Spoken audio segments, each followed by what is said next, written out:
Good evening students. मैं doctor पवन ओबराय आपके लिए लेके आया हूँ कुछ इम्पोर्टेंट क्वेश्चंस। हालांकि मैंने इसका प्रैक्टिस सेट नंबर 1 नाम दिया है, तो मैं आपको इसमें पूरे 100 क्वेश्चंस अवेलेबल करवाऊंगा जो बहुत ही मोस्ट इम्पॉर्टेंट क्वेश्चंस हैं। और ये क्वेश्चंस मैं खुद बुक्स की स्टडी करके खुद से प्रिपेयर कर रहा हूँ।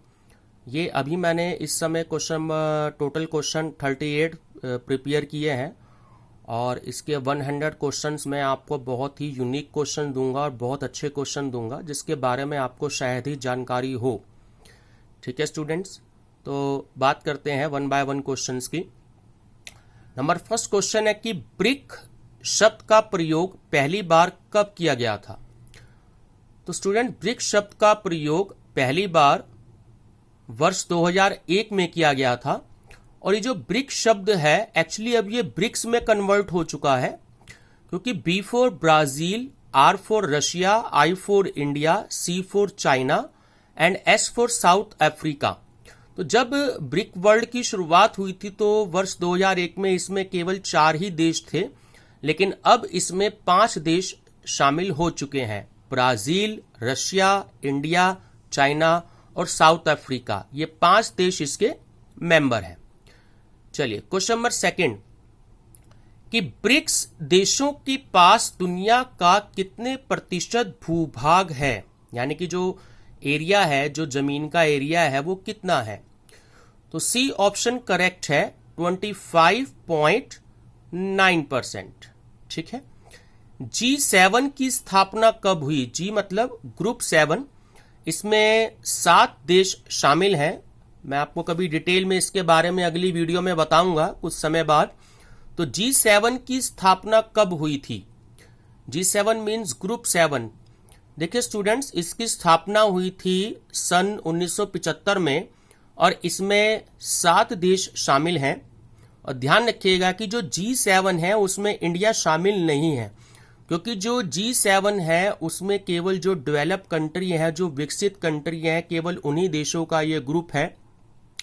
ये कुछ टाइम पहले G8 हो गया था, लेकिन जो रूस है उसको कुछ समय के लिए बाहर निकाल दिया है। इन 7 कंट्री ने मिलकर कुछ यूक्रेन कंट्री के साथ इनका विवाद हो गया था रूस का, तो इस कारण से इन 7 देशों ने रूस को बाहर निकाल दिया है। तो ये G8 से दोबारा से G7 में कन्वर्ट हो चुका है। चलिए क्वेश्चन नंबर 4, वैश्विक वित्तीय स्थिरता report, global financial stability report जो है वो किसके द्वारा तैयार की जाती है। तो स्टूडेंट, इसका आंसर है IMF के द्वारा, इंटरनेशनल मॉनिटरी फंड के द्वारा। क्वेश्चन नंबर 5, ब्रेटन वुड्स सम्मेलन जो 1994 में हुआ था, याद रखिएगा बहुत इंपॉर्टेंट है, कि फलस्वरूप किस अंतरराष्ट्रीय संस्था की स्थापना हुई। तो इसका सही आंसर है IMF और IBRD दोनों। स्टूडेंट्स, IBRD को हम वर्ल्ड बैंक के नाम से भी जानते हैं, तो ध्यान रखिएगा। क्वेश्चन नंबर 6, अंतरराष्ट्रीय विकास संघ IDA जिसे हम शॉर्ट में कहते हैं, उसकी स्थापना कब हुई। तो स्टूडेंट्स, इसका करेक्ट आंसर है ऑप्शन नंबर ए, 24 सितंबर 1960 को। क्वेश्चन नंबर 7, सहभागिता नोट निम्नलिखित में से किससे संबंधित है। पार्टिसिपेटरी नोट कहते हैं हम इसको इंग्लिश में।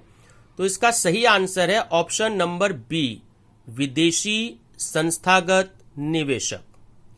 क्वेश्चन नंबर 8, भारत के विदेशी मुद्रा भंडार में निम्नलिखित में से किसका हिस्सा सर्वाधिक है।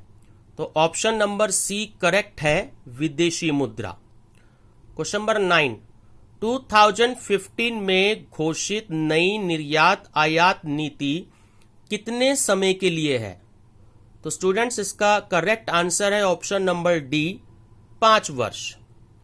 क्वेश्चन नंबर 10, कल्चर मोती का उत्पादन किस देश का महत्वपूर्ण कुटीर उद्योग है। तो स्टूडेंट्स, आंसर है option number D, Japan. Question number 11, J.M. Keynes की पुस्तक the power of employment, interest and money किस वर्ष में प्रकाशित हुई थी? तो उसका सही आंसर है 1936 में। क्वेश्चन नंबर 12, 15वीं शताब्दी में डैश में जो नई व्यवस्था उभर रही थी उसे पूंजीवाद कहा जाता है। तो इसका करेक्ट आंसर है ऑप्शन नंबर ए, यूरोप में यह नई व्यवस्था उभर रही थी जिसे पूंजीवाद कहा जाता है। क्वेश्चन नंबर 13, डैश के अनुसार एक परिवार की आय बढ़ने पर उसका खाने पीने की वस्तुओं पर खर्च का प्रतिशत कम हो जाता है। तो ये किस विद्वान ने कहा है?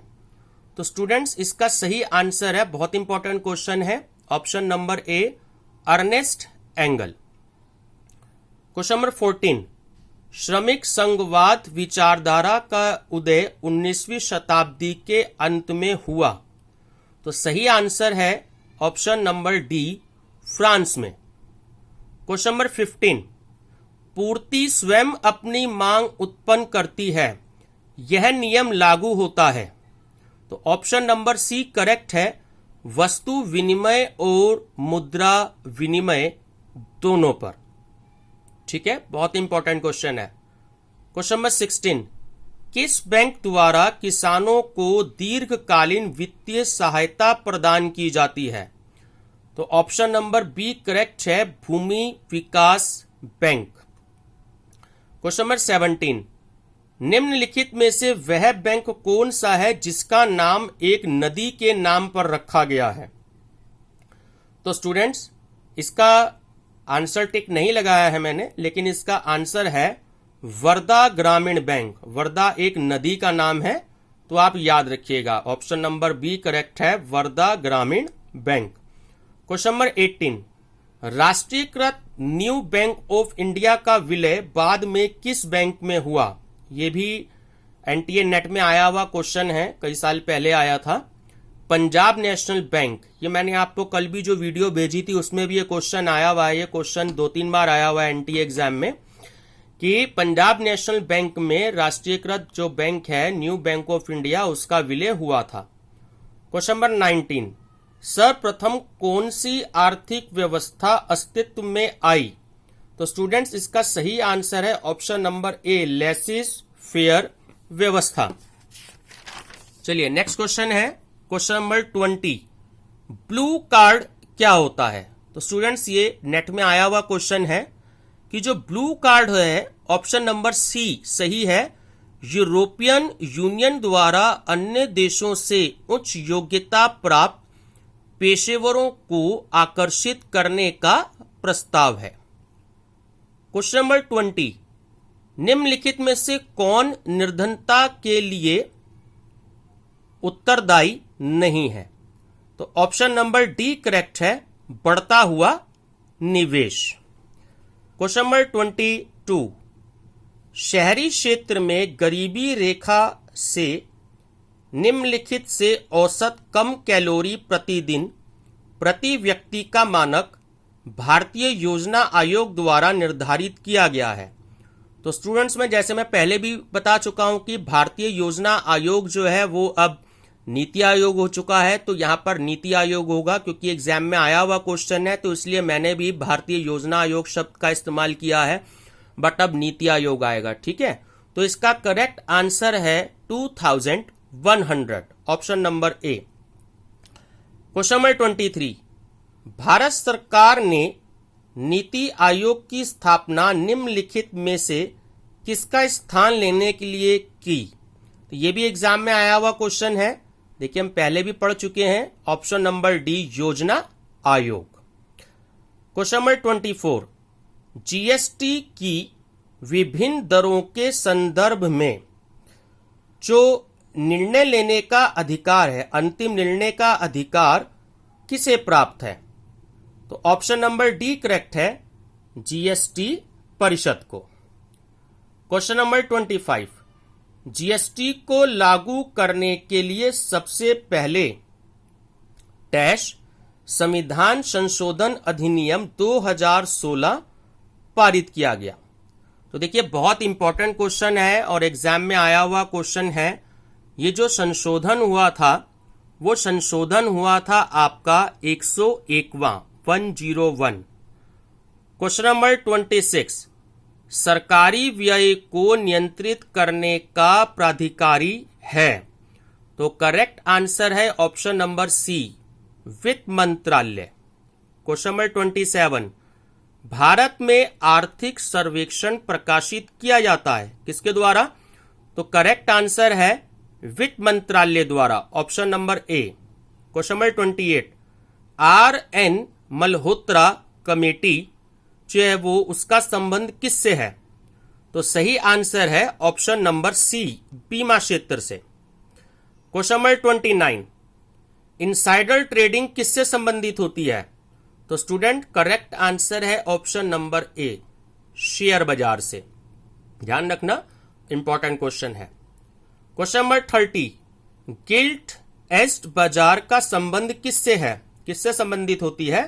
तो ऑप्शन नंबर बी करेक्ट है, सरकारी प्रतिभूतियों का बाजार।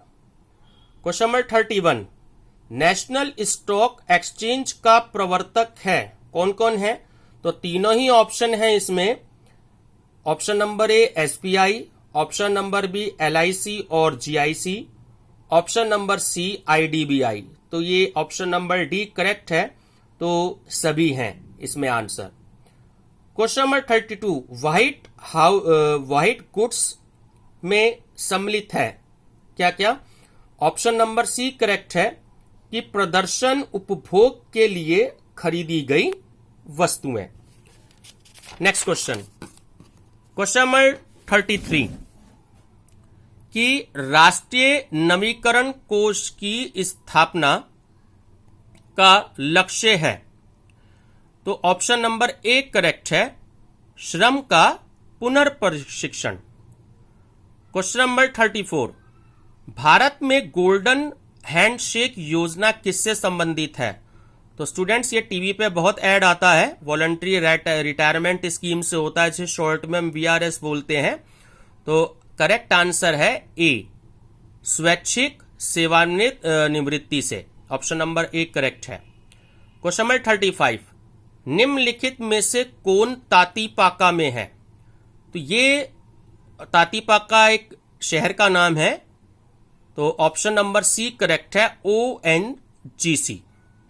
क्वेश्चन नंबर 36, हॉल HAL इसका उत्पादन किससे संबंधित है? तो ऑप्शन नंबर जो बी है वो बिल्कुल सही है, वायुयानों से। ठीक है। क्वेश्चन नंबर 37 देखिए बहुत इंपॉर्टेंट है, S&P 500 किससे संबंधित है?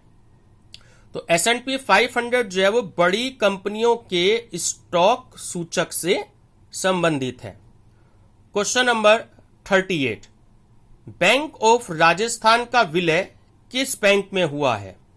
तो इसका करेक्ट आंसर है option number B, ICI bank में। तो स्टूडेंट्स आगे मैं आपको भी क्वेश्चंस प्रोवाइड कराऊंगा कुछ देर के बाद में, हो सकता है कल प्रोवाइड करवाऊं, क्योंकि ये ओरिजिनल मैं आपको 100 क्वेश्चंस का पूरा सेट बना करके दूंगा, और ये खुद से क्वेश्चंस तैयार कर रहा हूं जो किसी ना किसी ईयर में या IAS IPS में आए हुए क्वेश्चन है, PCS में आए हुए क्वेश्चन है, UGC नेट में आए हुए क्वेश्चंस है, या जिन क्वेश्चंस के आने की उम्मीद है। तो इसका आपको 1 या 2 दिन बाद मैं PDF भी लिंक इसका प्रोवाइड आपको करवा दूंगा। वीडियो पसंद आई हो तो सब्सक्राइब करें, लाइक करें, शेयर जरूर करें। Thank you.